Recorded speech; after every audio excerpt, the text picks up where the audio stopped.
So listen, everybody that's hearing in their houses right now, abstinence until marriage, y'all vote for Mr. Richard Urban to make sure that this thing stays in the schools. You know what I'm saying? And let's keep this positive message of abstinence until marriage before our kids. Throw your hands up if you ain't poison. I said throw your hands up if you ain't poison out here. Come on now. And you keeping it slow, you know what I mean? You people be abstinent until marriage. Throw them hands up. Come on. Say she's so fly. Now she'll kill your man. Watch out for dog. She's poison. She look good, but she's so fly. I want to encourage somebody, man. Slow it down. Slow it down. Keep it slow until marriage. Hey, let's do it, man. Right there. Hey.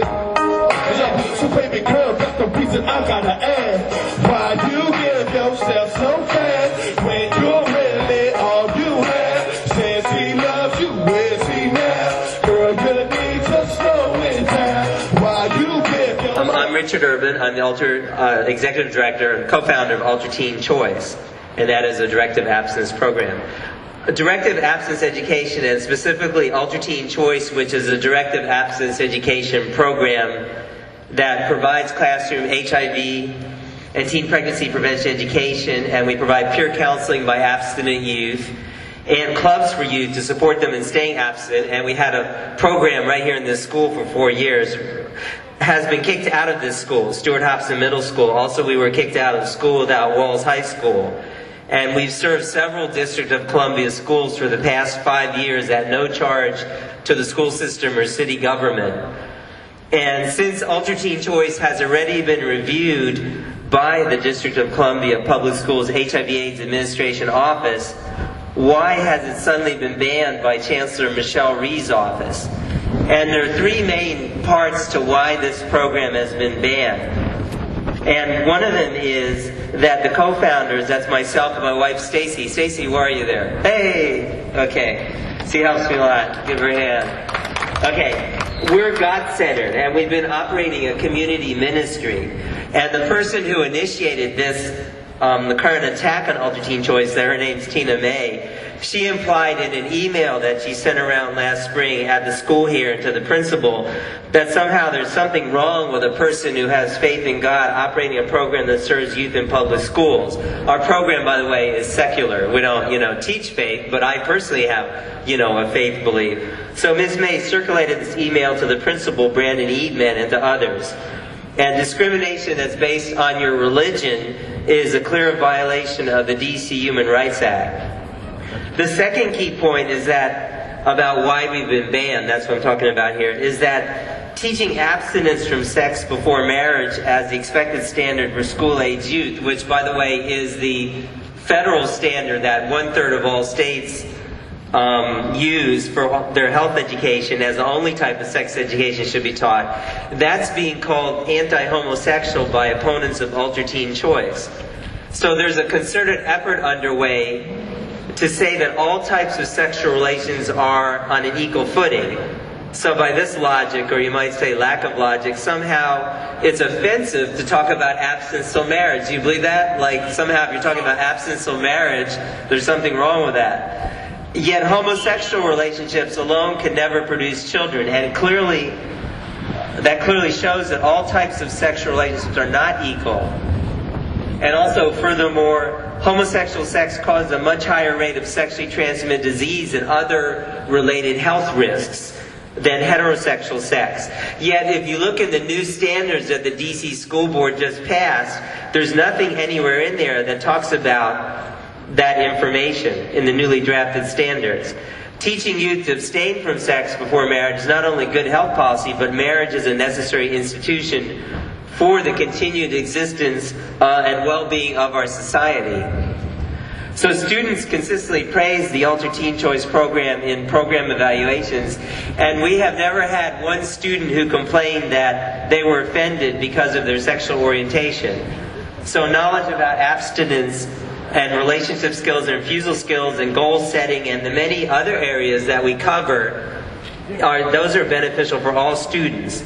And then the third point about why our program has been booted out of Stuart Hobson School Without Walls is that Ms. Rhee's administration has specifically targeted Ultra Teen Choice because our program doesn't fit their model for a gay-sensitive organization.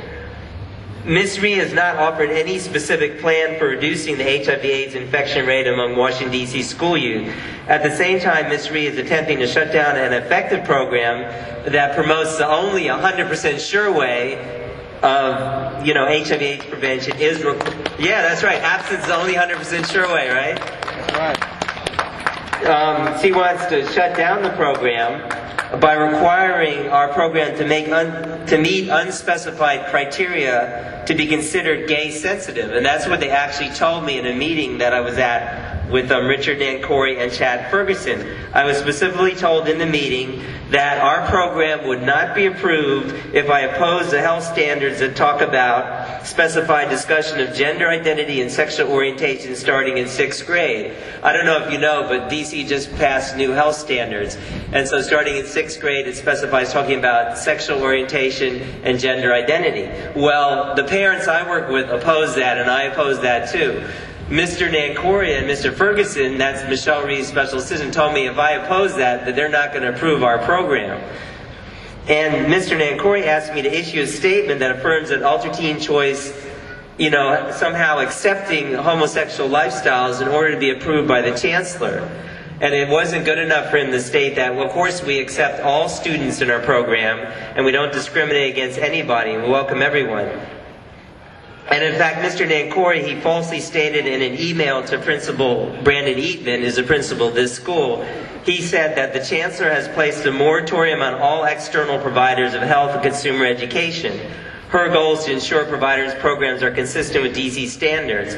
Well, in fact, there is no such moratorium. The only moratorium was against our program.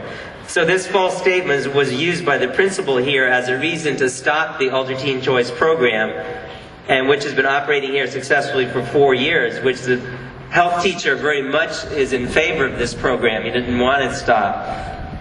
But Joseph LeConte, he's a senior fellow with the Pepperdine University School of Public Policy. He's called this attack on our program, and other abstinence programs can be attacked too. He calls it the new fundamentalism. And he likens it to a kind of star chamber where education and media elites blacklist groups they don't like.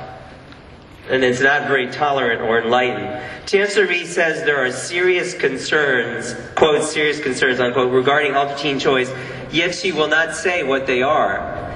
She repeatedly insists we pass a gay-sensitive litmus test to be allowed to continue to work in DC Public Schools, but she refuses to put it in writing what exactly that means.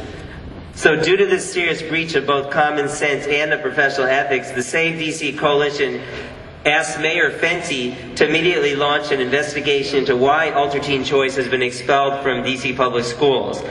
This is his obligation to youth and parents of DC Public School students. We had present tense, like 30 students right now participating here in this building, and many others, some 70, also including other schools, so who want to participate in the Alter Teen Choice program.